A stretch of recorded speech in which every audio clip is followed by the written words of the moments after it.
આદરણીય લોક શિક્ષક શ્રી મોરારી બાપુ,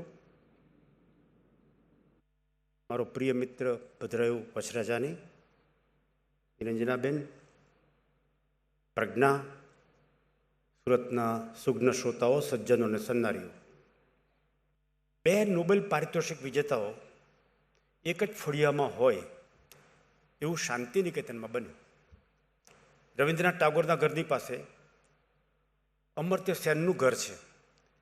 2 નોબેલ પારિતોષિક વિજેતાઓના ઘર વચ્ચે 50 મીટરનું પણ અંતર નથી. આ એક વિરલ ઘટના છે. એ ઘર તમે જોયા હશે, મેં જોયા છે. અમર્ત્ય નામ પણ બાપુ ટાગોરનું આપેલું છે. એનો જન્મ થયો ત્યારે માતા પૂછવા ગઈ કે સારું નામ આપો, તો અમર્ત્ય એવું ટાગોરે નામ સૂચ્યું. હું ગયો જોનિસબર્ગ, ત્યાં સોહુટા નામની એક વસાહત છે દક્ષિણ આફ્રિકાના આદિવાસીઓની. ત્યાં ગયો ત્યારે મને એક બીજી વિરલ ઘટના જોવા મળી. માંડ 1 મિનિટના અંતરે નેલ્સન મેન્ડેલાનું ઘર અને ડેસ્મન્ડ ટુટુનું ઘર, બંને નોબેલ પારિતોષિક.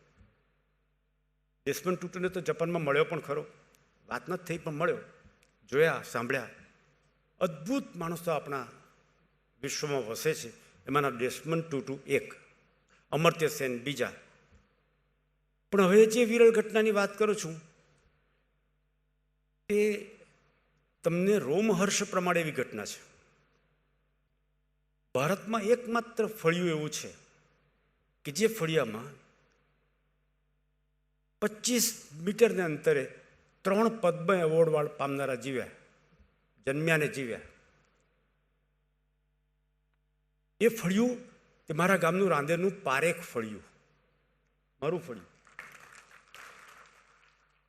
ઓછામાં ઓછા 5 જણા તો હશે જ પારેખ ફળિયાના, ઓછામાં ઓછા 5. રમણ બહાર બેઠો હશે. પહેલું પદ્મ સન્માન હસમુખભાઈ પારેખને મળ્યું. બાપુ આપ તો મળ્યા છો, હું પણ મળ્યો છું. હસમુખ પારેખ, ચેરમેન ICICI, એને. ત્યાર પછી દીપક પારેખ, HDFC, એમ આઈ કરેક્ટ? HDFC. તો HDFCને બીજી પદ્મ એવોર્ડ મળ્યો 2006માં, અને ત્રીજો પદ્મ એવોર્ડ મને મળ્યો પારેખ ફળિયું, પારેખ ફળિયું, પારેખ ફળિયું, 3 વખત. આ હિન્દુસ્તાનનું એકમાત્ર ફળિયું છે બાપુ, એકમાત્ર ફળિયું. 3 જણા. હવે હું પદ્મવાળી વાત બાજુએ મૂકું છું. મિત્રો, નિરંજનાબેન અને પ્રજ્ઞાબેન, ભાઈ ભદ્રાયુએ સારી વાત કરી. પહેલેથી સંબંધ મુકુલભાઈ કલારથી, પ્રજ્ઞાના પિતા, નિરંજનાબેનના પતિ, હરિજન, ઉત્તમચંદ શાહ વૈષ્ણવ, અને નિરંજનાબેન અને મુકુલભાઈ કલારથીના લગ્ન લેવાના. લગ્ન ક્યાં થયા? પાછું રાંદેર, કુરુક્ષેત્ર હરિઓમ આશ્રમ. મોટાએ લગ્ન કર્યા. આ એક ક્રાંતિ, એ ક્રાંતિનું ફરજંદ તે પ્રજ્ઞા, મુકુલભાઈની દીકરી. હું રાંદેરનો એટલે હું સાક્ષી કે એમના લગ્ન થયેલા. લગ્નમાં નહોતો ગયો, પાછળથી ખબર પડી. પણ આ પ્રજ્ઞા, આ નિરંજનાબેન, ઉત્તમચંદભાઈની પરંપરાને જાળવનારી પેઢી. હવે ઉત્તમચંદભાઈ પર આવું. મેં કહ્યું ને કે જીવતા કરવા છે. બારડોલીની પદયાત્રા, મેં મારો ફોટો હમણાં જ બાપુને બતાવ્યો. રવિશંકર મહારાજ, હું, જુગતરામ દવે, રમણ, ઝવેરભાઈ કરીને હતા. બીજા 2 નામો ભૂલી જાઉં છું, પણ હર્ષકાંત વોરા અમારી સાથે હતા.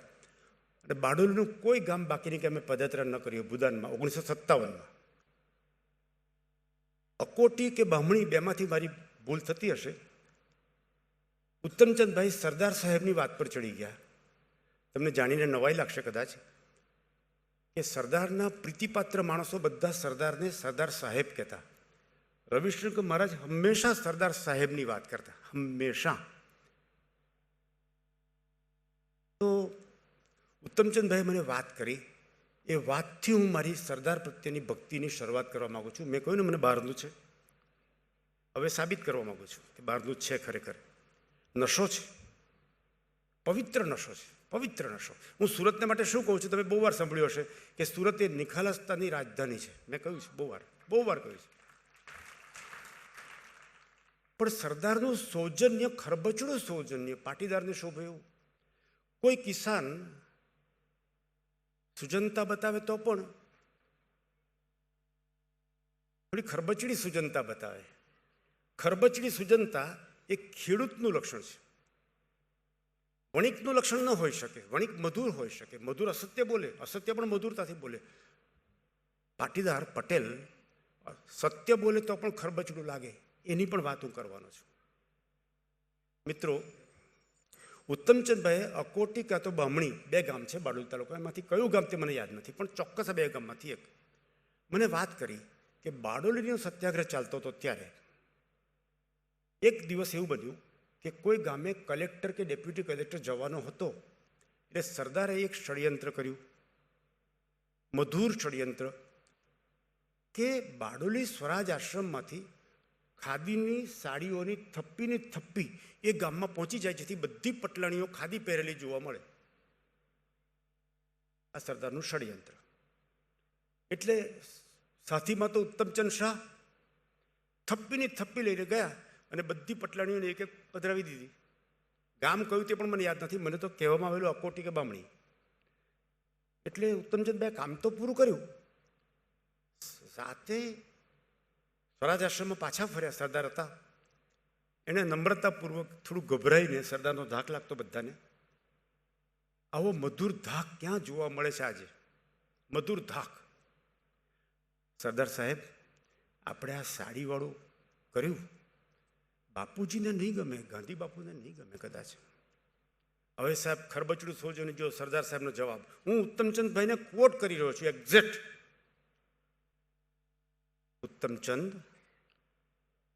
બાપુની અહિંસાને આપણે ન પહોંચી શકીએ, આપણને પચે તેટલી અહિંસા પાળવી. આ સરદાર સાહેબનો જવાબ, એક્ઝેક્ટ જવાબ આપું છું, એક્ઝેક્ટ. આપણે પચે તેટલી. આજે પણ આ પ્રશ્ન હજુ અનુત્તરિત છે, જવાબ નથી મળ્યો કે બાપુની અહિંસાને ક્યાં સુધી પહોંચાડવી, તો પચે તેટલું પાળવું, આટલું કરવું પડે. સરદારે બાપુજીને હુકમ કર્યો હતો કે હું બારડોલી નહીં બોલાવું ત્યાંથી આવવું નહીં. આ ખરબચડું સૌજન્ય. મિત્રો, હું એક સંવાદ લાવ્યો છું.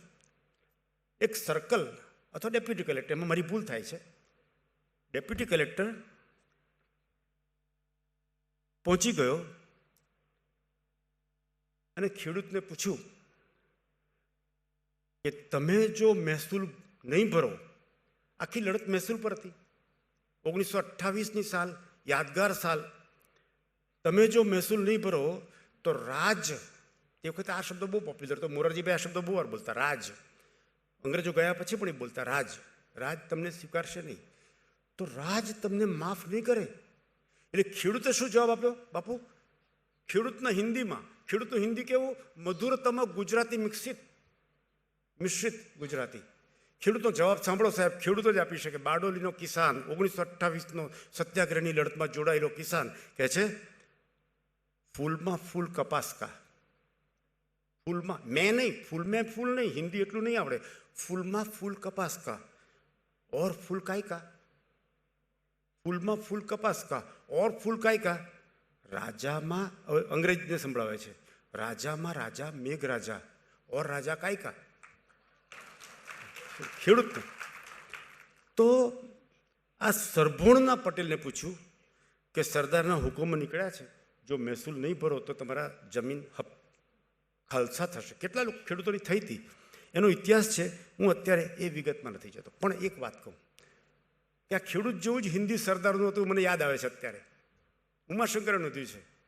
સરકાર કોઈ કોંગ્રેસ કારોબારની મિટિંગ હતી તો સરદારે કહ્યું, આજ મોડી રાત તક हमारी मीटिंग चलेगी. मोड़ी रात तक क्या આવ્યું હિન્દીમાં? મોડી રાત તક. આ સરદારનું હિન્દી હતું. હવે બારડોલીમાં જે સરસ્વતી વહેતી થઈ તેનો એક જ નમૂનો તમને આપું. સરદારની વાણી કેવી, આવી બળવત્તર વાણી, અંદરથી સત્યવાદી મનુષ્ય ન હોય તો ન પાર પડે. એક જ અંશ, માત્ર 3 લીટી તમને વાંચી સંભળાવું છું. મળદા બેઠા થઈ એવી વાણી છે. મળદા બેઠા થઈ જાય એવી વાણી છે. જે ખેડૂત મુશળધાર વરસાદમાં કામ કરે, કાદવ કીચડમાં ખેતી કરે, મારકના બળદ સાથે કામ લે, ટહળ તડકો વેઠે, એને વળી ડર કોનો? ખેડૂતોને પાનો ચડાવવાનો હતો. ડર કેવો રાખો છો? એનો વળી ડર કોનો? કોની દોરી તૂટ્યા પછી 1 મિનિટ પણ વધારે મળે છે? ફિલોસોફર. દરેક ખેડૂત ફિલોસોફર હોય છે, દરેક ખેડૂત. કારણ કે એ સતત વિશાળ આકાશના પરિચયમાં આવે છે. હું એવા ખેડૂતોને સાથે ઉછર્યો છું. દરેક ખેડૂત ફિલોસોફર હોય છે. એ વિશાળ આકાશના અને વિશાળ ધરતીના પરિચયમાં હોય છે. વિનોબાજીએ કહ્યું 1954માં બોધગયા સંમેલનમાં કે વરસાદની અમીધારા જ્યારે પૃથ્વી પર ત્રાટકે છે ત્યારે સાક્ષાત ભગવાન કિસાનને મળવા માટે આવે છે. આ ખેડૂત મારા રાંદેરની સીમના એક ખેડૂતનું નામ હું જાણું છું. એ લોકોના નિકનેમ પણ જાણું છું, બોલાય એવા નથી. કોની દોરી તૂટ્યા પછી પણ 1 મિનિટ મળે છે? જેણે ખેડૂતને બનાવ્યો, આ સરદારનું કન્વિક્શન જુઓ, જેણે ખેડૂતને બનાવ્યો તેણે જ બાદશાહને બનાવ્યો છે. ખેડૂત રાજા. કાકા સાહેબ કહેતા હતા વલ્લભભાઈ ખેડૂત રાજા હતા. તો ખેડૂતે શા માટે ડરવું? ડરવાનું કોનાથી? આવી નિર્ભયતાના પાઠ બારડોલીના કિસાનોને અને ખાસ કરીને બારડોલીની પટલાણીઓને જેમણે પઢાવ્યા. શુરા 22,000 કવિતાનું ત્યાં લોકોએ ઉલ્લેખ કર્યો છે. ખબરદારની શુરા 22,000. તે કે 22,000 શુરા ખેડૂતો. કેવા ખેડૂતો? રવિશંકર મહારાજ બારડોલીમાં ફરતા હતા. એમને મોડે કહેલી વાત છે. મહારાજને એક અંગ્રેજે પૂછ્યું, કોઈ મળવા આવ્યો હશે, કે મહારાજ અત્યારે તો 1950ની સાલ ચાલે છે, હું આ જોઉં છું, બારડોલીમાં ફરું છું, મને તો કોઈના મોં પર નૂર નથી દેખાતું. આ 1928માં એવો તો શું જાદુ થયો કે આ ખેડૂતોએ અંગ્રેજ સલ્તનતને હરાવી દીધી? અંગ્રેજ સલ્તનતે હરાવી દીધી એટલે શું? તો મહારાજે શું જવાબ આપ્યો? મહારાજે કહ્યું કે તે વખતે તું આ મીંઢોળા જોયે છે? મીંઢોળા નદી બતાવી. અમને આ વાત મીંઢોળા નદી પર કહેવામાં આવી છે, સુરુચિની પાસે, સુરુચિ વસાહતની પાસે. મહારાજે કહ્યું કે આ મીંઢોળા નદી શાંત દેખાય છે ને ભાઈ, પણ એમાં જ્યારે ઘોડાપૂર આવે ને ત્યારે ગાંડી તૂર થઈ જાય છે. બારડોલીના સત્યાગ્રહ વખતે ઘોડાપૂર આવ્યું હતું લોકોના જનસમાજમાં, માટે અંગ્રેજો હાર્યા. મિત્રો, હું 1929 પર આવું છું. સરદાર ચંપારણ ગયા. ગાંધીજીના ખરા સત્યાગ્રહની શરૂઆત ચંપારણમાં થઈ. બહુ મોટું કામ થયું. ત્યાં રાજેન્દ્ર પ્રસાદ મળ્યા, કેટલા બધા આચાર્ય કૃપલાણી મળ્યા. ત્યાં સરદારનું 1929માં ભાષણ થયું હિન્દીમાં. એનો હું ગુજરાતી પાઠ નવજી અને પબ્લિશ કર્યો છે, તે લાવું છું. સરદારની વાણી કેવી, ખરબચડું સૌજન્ય કેવું, હવે તમને ખ્યાલ આવી જશે બરાબર. અને એમાં ક્યાંક વધારે પડતું ખરબચડાપણું જણાય તો સરદારનું ખરબચડાપણું આવું જ હતું. હવે મને કાન દેજે, સાંભળો. ચંપારણમાં 1929માં એટલે બારડોલી સત્યાગ્રહ પછી 1 વર્ષ પછી ખેડૂતોને સંબોધન કરીને કેવા કડવા વેણ સંભળાવ્યા સરદારે, તેનો નમૂનો પેશ કરશું. સત્ય કડવું હોઈ શકે છે, મધુર અસત્ય કડવું નથી હોતું. એટલે મગનભાઈ પ્રદેસાઈ કહેતા, સત્ય પ્રિયમ ચ પ્રસ્તુતમ ચ, પ્રસ્તુત હોવું જોઈએ. તો સરદારનું સત્ય પ્રસ્તુત છે, પ્રિયમ નથી. સરદારના શબ્દો સાંભળો. ગાંધીજી તમને આશીર્વાદ આપે છે. હું તમને ગાળો આપવા માટે આવ્યો છું, ગાળ દેવા માટે આવ્યો છું. પહેલી લીટી, ગાંધીજી તમને આશીર્વાદ આપે છે, હું તમને ગાળ આપવા માટે આવ્યો છું. તમે આ ચંપારણવાસીઓના મોં પર નૂર કેમ નથી? કડવી વાત. ચંપારણવાસીઓના મોં પર નૂર કેમ નથી? રસકસથી ભરેલી કાચું સોનું પાકે એવી ધરતી છતાં તમને પૂરું ખાવાનું કેમ મળતું નથી? મહેનત મજૂરી કરનારા તમે પશુ જેવા અપંગ થઈને કેમ બેઠા છો? કરુણા છે તો કડવી કરુણા. તમને શરમ નથી કે તમારે સ્ત્રીઓને પડદામાં રાખીને તમે પોતે જ અર્ધાંગ વાયુથી પીડાવ છો? એ સ્ત્રી આખરે કોણ છે? સરદાર પૂછે છે સભામાં. એ સ્ત્રી આખરે કોણ છે? તમારી મા, તમારી પત્ની, એમને પડદામાં રાખીને તમે માનો છો કે તમે એમના શિયળની રક્ષા કરો છો? હવે કડવી વાણી આગળ વધે છે. એમનો એવડો અવિશ્વાસ તે કેવો? તમને પત્ની પર વિશ્વાસ નથી, પડદો નહીં કરતો, ચારિત્રહીન થઈ જશે. કે તમારી ગુલામી એવો બહાર આવીને જુએ તેથી તમે ભડકો છો? તમને ગુલામ તરીકે જોઈ જાય નહીં એટલા માટે તમે પડદો કર્યો છે? કટાક્ષ જુઓ. તમે એમને ગુલામ પશુડી જેવી રાખી છે, એટલે એમની ઓલાદ પણ ગુલામ પશુ જેવી જ હોય ને. કડવી વાત તો જુઓ. તમે એમને ગુલામ પશુડી જેવી રાખી છે. બારડોલીમાં મેં લોકોને કહેલું, 1 જ વર્ષ પછીની વાત છે સાહેબ, બારડોલીમાં મેં લોકોને કહેલું, તમારા બૈરાને મને મળવાની અને વાતો કરવાની છૂટ ન આપો તો મારે સત્યાગ્રહ નથી કરાવવો. બહેનો સમજી ગઈ છે, મળવાની અને વાતો કરવાની છૂટ ન આપો તો એ સભામાં આવવા લાગ્યા છે. સભામાં આવતા થયા અને થોડા વખત પછી તો સભામાં પુરુષ જેટલી સ્ત્રીઓ આવતી થઈ છે. સરદાર સ્ત્રીઓને પાનો છે. તમારી પત્નીઓને જઈને હું કહું છું તે સંભળાવજો. એમણે શબ્દ બૈરા વાપર્યો છે. તમારી પત્નીઓને હું જે કહું છું તમને તે સંભળાવજો અને કહેજો કે ગુજરાતથી એક ખેડૂત આવ્યો છે. પાવર જુઓ સાહેબ. ગુજરાતથી એક ખેડૂત આવ્યો છે. તે વાત કરતો હતો કે તમે બહાર ન નીકળો તો આપણે માટે કદી પણ સુખનો સૂર્યોદય નહીં થાય. પતિ પત્નીના સાહચર્યની વાત કરે છે. પછી સરદાર છેલ્લું વાક્ય કહે છે, મારું જો ચાલતું હોય ને તો બધી બહેનોને કહું કે આવા બીકણ અને બાયલાઓથી, એ બાયલાઓની સ્ત્રી બનવા કરતાં તો એમની સાથે છેડો ફાડી નાખો. આ સરદાર ચંપારણની વાણી. હવે સરદાર કેટલા કડવા બોલો તો એક દાખલો આપો. તમે લોકોએ એનવી ગાડગીલનું નામ સાંભળ્યું હશે. એનવી ગાડગીલના પુત્રને તમે કોંગ્રેસના પ્રવક્તા તરીકે ટીવી પર બહુ વાર જોયા છે. એના બાપ સરદારનો પરમ વિશ્વાસુ માણસ. સરદારની સેન્સ ઓફ હ્યુમર જુઓ. યરોડા જેલમાંથી છૂટીને 1932ના અરસામાં સરદાર ગાડગીલને ઘરે સીધા ગયા. ગાડગીલની સ્ત્રીને સંતાન પેદા થયું હતું, નાનું શિશુ હતું. એટલે સરદારે કટાક્ષ કર્યો, અલ્યા ગાડગીલ, અલ્યા ગાડગીલ. આજ એમની ભાષા, અલ્યા ગાડગીલ, અલ્યા ગાડગીલ. હું જ્યારે જેલમાંથી છૂટીને આવું છું, થેન્ક યુ, હું જ્યારે જેલમાંથી છૂટીને આવું છું ને ત્યારતા નવું છોકરું આવવાનું હોય છે. આનું શું કારણ? ગાડગીલને આવી વાત પૂછે છે. ગાડગીલનો જવાબ જુઓ. સરદારનો પરમ વિશ્વાસુ માણસ. હું એને સેલ્યુટ કરું છું. જ્યાં ગાડગીલ હોય ત્યાં એને સેલ્યુટ મારી પહોંચે આત્માને. ગાડગીલે જે જવાબ આપ્યો, સરદાર સાહેબ, અમારો એક નેતા મહાત્મા છે અને કાયમ બ્રહ્મચર્યની જ વાત કર્યા કરે છે. અમારા બીજા 2 નેતાઓ, એના કહેવાનો ભાવ સરદાર અને નહેરુ, અમારા બીજા 2 નેતાઓ વિધુર છે. એક બ્રહ્મચર્યની વાત કરે છે, બીજા 2 નેતાઓ વિધુર છે. દેશની વસ્તી જાળવી રાખવાની સઘળી જવાબદારી મારે માથે છે.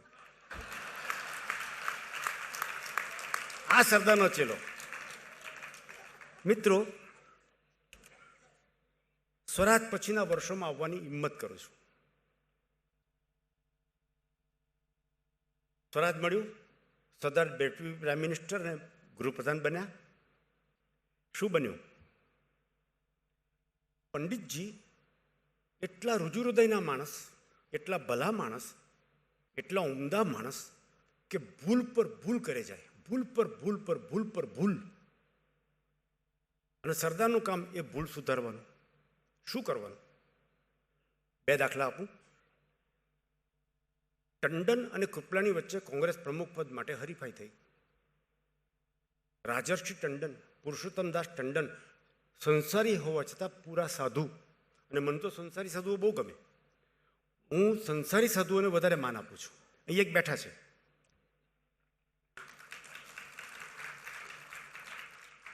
સાધુતાની ખરી કસોટી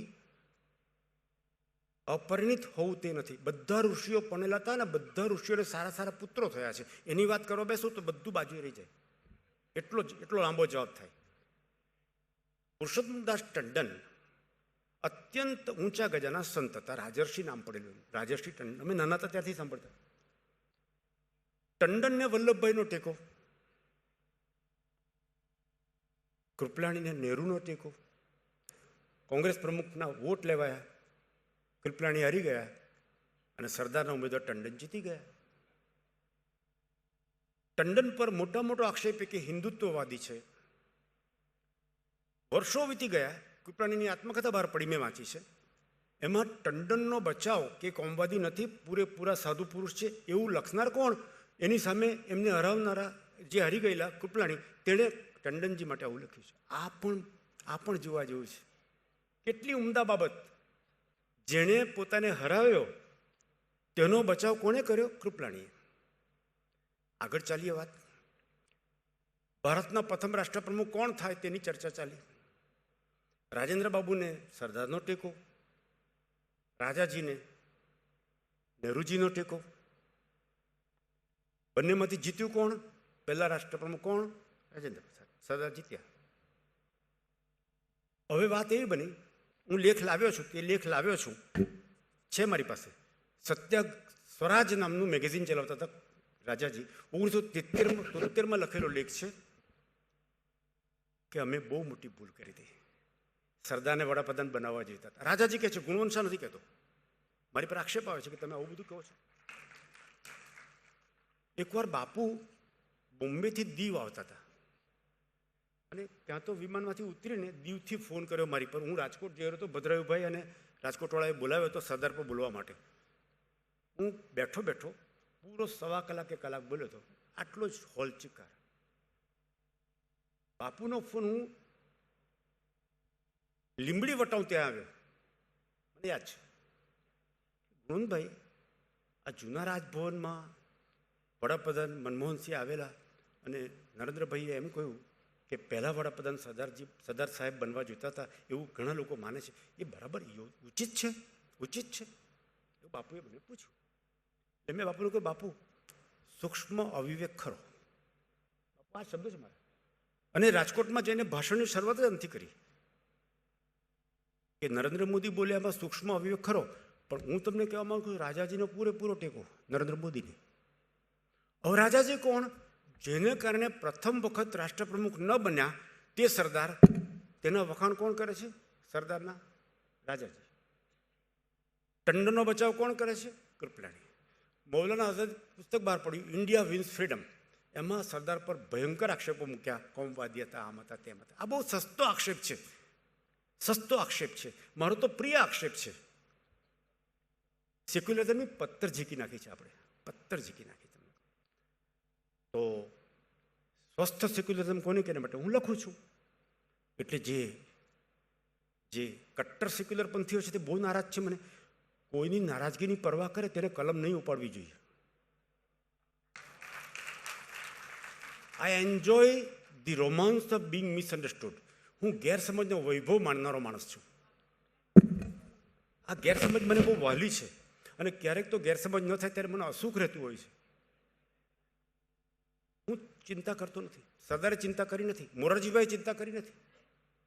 મિત્રો, બાપુને મેં કહ્યું કે સૂક્ષ્મ અવિવેક એટલા માટે કે ભારતના વડાપ્રધાન બેઠેલા હતા, કોંગ્રેસનું અન્ન ખાધું છે અને એમની હાજરીમાં બોલો એટલે એની દશા કેવી થાય એ પોઈન્ટ પર સૂક્ષ્મ અવિવેક ખરો.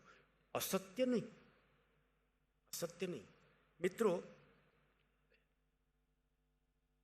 સ્વરાજ્ય પછીના જુનાગઢની સમસ્યા આવી ત્યારે સરદાર ન હોત તો આજે જુનાગઢનો પ્રોબ્લેમ યુનોમાં હોત. માઉન્ટ બેટને સૂચન મૂકેલું કે જુનાગઢનો પ્રશ્ન યુનોમાં લઈ જાઓ.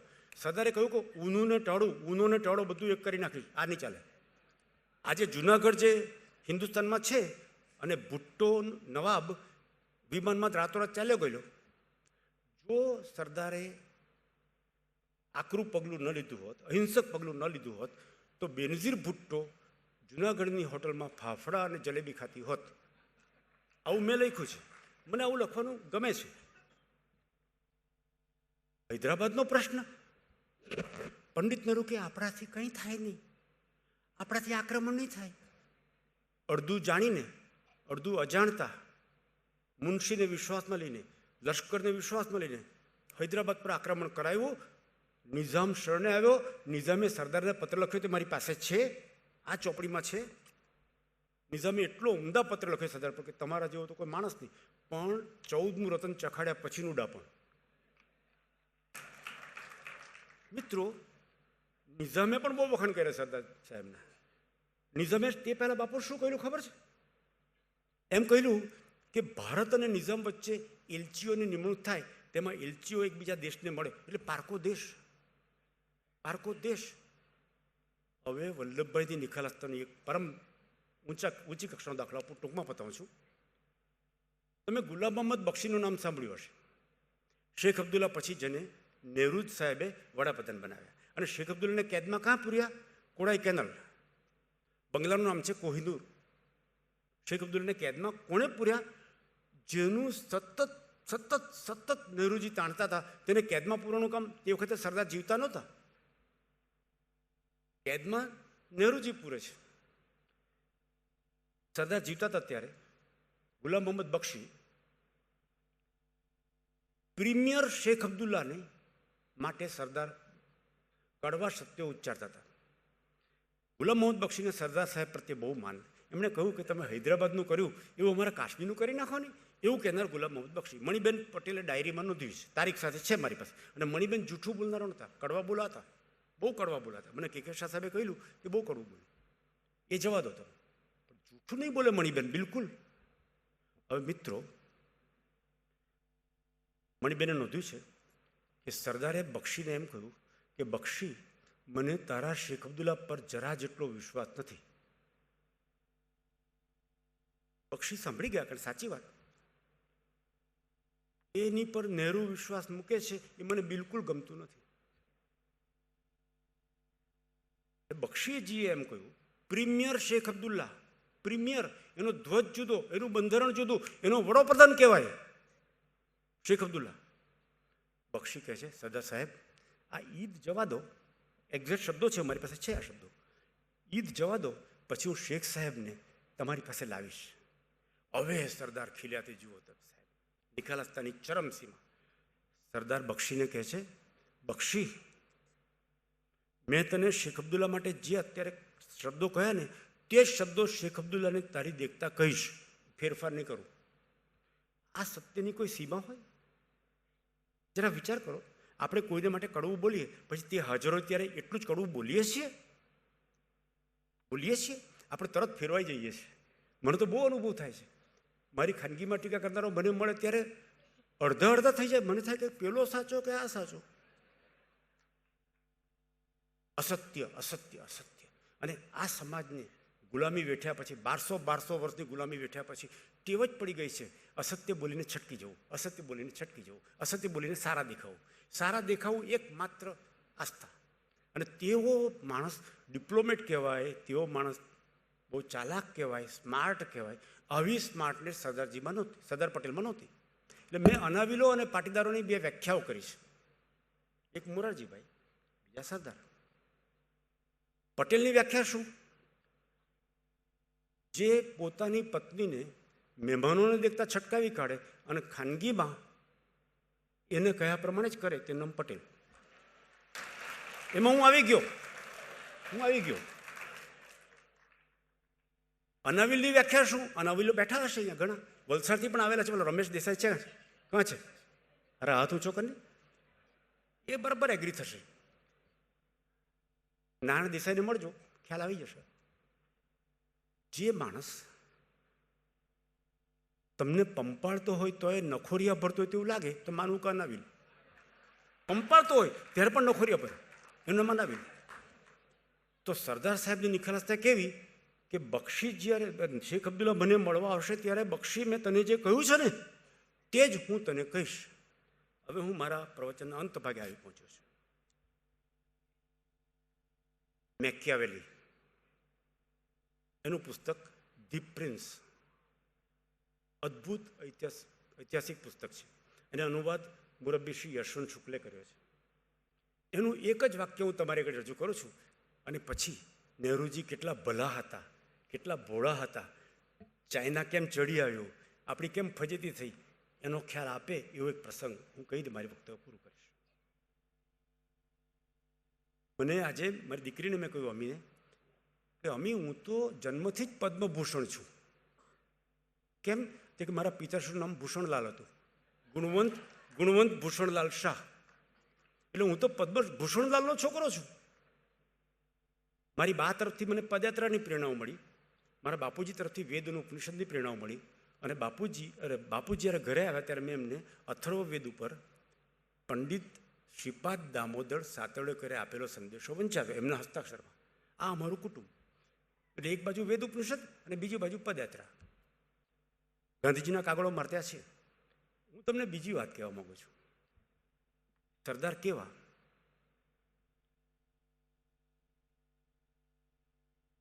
મેકિયાવેલીનું એક વાક્ય છે.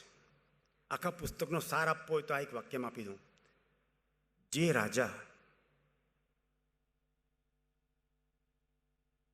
રાજા સ્વયં શાણો નથી હોતો એને શાણી સલાહ આપી શકાતી નથી. આ વસ્તુ મેં રાજીવ ગાંધી વખતે લખેલી, કારણ કે બોફોર્સવાળું ચાલતું હતું. હવે વલ્લભભાઈ વિઝાવિઝ પંડિત નહેરુ બંને પોતપોતાના ક્ષેત્રમાં દિગ્ગજ, બંને એકબીજાને પૂરક થનારા, અન્યોન્ય પૂરક, જેને કોમ્પ્લિમેન્ટારિટી કહીએ ને, તે આ બે જેવી ક્યાંય નહીં. વલ્લભભાઈ રાજીનામું આપવા તૈયાર થયા એટલામાં ગાંધીજીનું અવસાન થયું. ગાંધીજીનો અગ્નિદાહ ચાલતો હતો ત્યારે માઉન્ટ બેટને એક કામ કર્યું. વલ્લભભાઈ અને નહેરુના હાથ ભેગા કર્યા અને કહ્યું કે તમારા બે વિના દેશને ચાલે એમ નથી. માઉન્ટ બેટનનો ઉપકાર માન્ય તેટલો ઓછો છે. વલ્લભભાઈ પોતે અબાઉટ ટુ ક્વિટ, કારણ કે જયપ્રકાશ ટીકા કરતા હતા. જયપ્રકાશે માફી માગી, પાછળથી માફી માગી જાહેરમાં દિલ્હીમાં. પ્રકાશવીર શાસ્ત્રી નામના એક સાંસદ સભ્ય સરદાર પટેલની જન્મતિથિ ઉજવણી વખતે ભાષણો ગોઠવતા. કોંગ્રેસના કોઈ નેતાની તાકાત નહોતી. નહેરુ જીવતા હતા, ઇન્દિરાજી જીવતા હતા, રાજીવ જીવતા હતા. કોઈ તાકાત નહોતી કે સરદાર પટેલની સ્મૃતિમાં એક વ્યાખ્યાન પણ દિલ્હીમાં ગોઠવાય. એક પણ ગોઠવાયું નથી. એમાં પ્રકાશવીર શાસ્ત્રી કોઈ મરદ માણસ.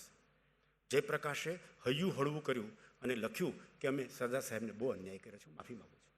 આ જે મહાનતા આપણા દેશમાં આવા લોકો પામ્યા છે ને, એ રાજકારણમાં હોવા છતાં સંત. હું મોરારજીભાઈના પરિચયમાં એ વડાપ્રધાન મટી ગયા પછી કેટલી વાર આવે છું. કલાકોના કલાકો બેઠા છીએ અમને. હું તમને કહેવા માગું છું, મોરારજીભાઈ રાજર્ષિ હતા. ગીતાના ઊંડા અભ્યાસી અને ગીતા પ્રમાણે જીવનારા. મારે એક આડી વાત કરી દેવી છે. નરેન્દ્ર મોદી પાસે મારે કશું જ લેવાનું નથી, પણ એક વસ્તુની માગણી મારી સુરતમાં જાહેરમાં મૂકું છું, અને સુરતના લોકો સત્યાગ્રહ કરે. જો સુરતના એરપોર્ટને મોરારજી દેસાઈનું નામ ન મળે તો સત્યાગ્રહ કરજો. હું આવી જઈશ. મારી તબિયત ખરાબ હશે તો આવી જઈશ. બહુ ઉપેક્ષા કરી છે આપણે, બહુ ઉપેક્ષા કરી છે. આવો રાજકીય બાપુને પણ પરિચય છે. હવે મારી વાત પર હું મેકિયાવેલીનું વાક્ય ક્યાં સાચું પડ્યું એક જ દાખલો આપું છું અને મારી વાત પૂરી કરીશ. કેબિનેટની મિટિંગ મળી. 1.5 મહિનો સરદારનું છેલ્લા દિવસો હતા. 1.5 મહિનો બાકી આયુષ્યમાં, 1.5 મહિનો બાકી. ત્યારે એક કેબિનેટ મિટિંગ જલ્દી 15 મિનિટની નોટિસ પર બોલાવવામાં આવી નહેરુ દ્વારા. 15 મિનિટની નોટિસમાં કેબિનેટ મિટિંગ. નહેરુનો મૂડ જુદો હતો.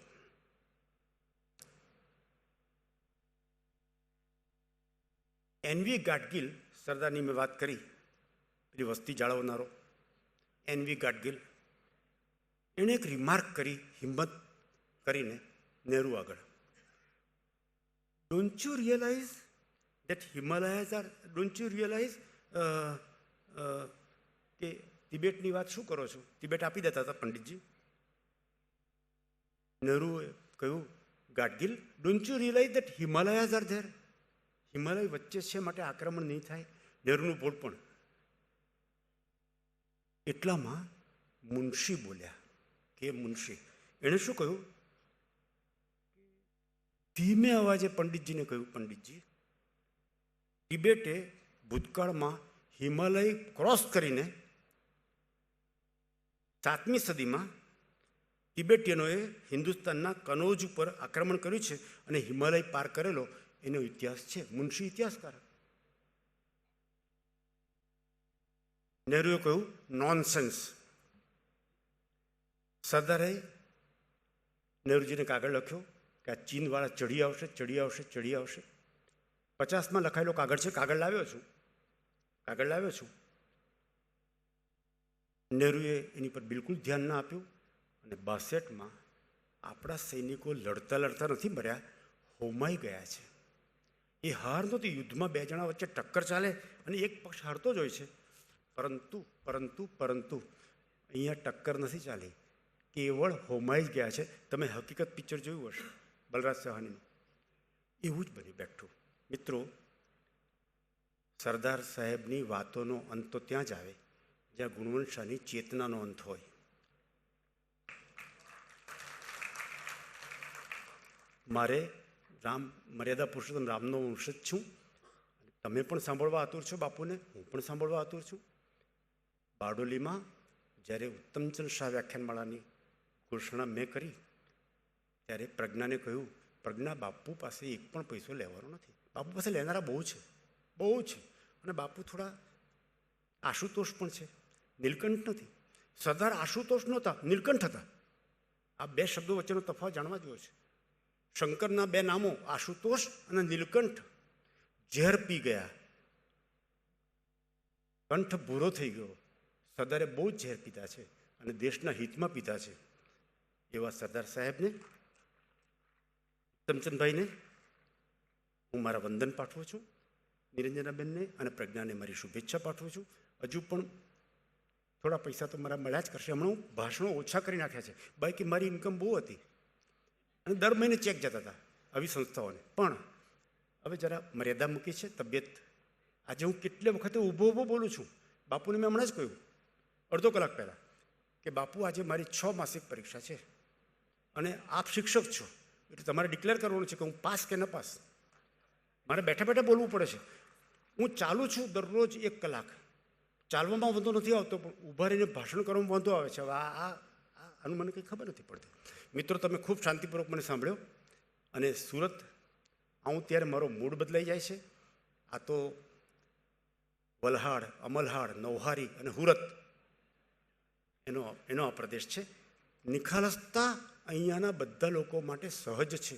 આવી નિખાલસતા બાપુ સ્કોટલેન્ડ સિવાય ક્યાંય જોવા મળતી નથી. સ્કોટલેન્ડ એકમાત્ર પ્રદેશ છે કે સુરતને નિખાલસતામાં હરીફાઈ આપી શકે. તમે ખૂબ શાંતિપૂર્વક સાંભળ્યો અને હવે આપણે બાપુને સાંભળીએ. Thank you.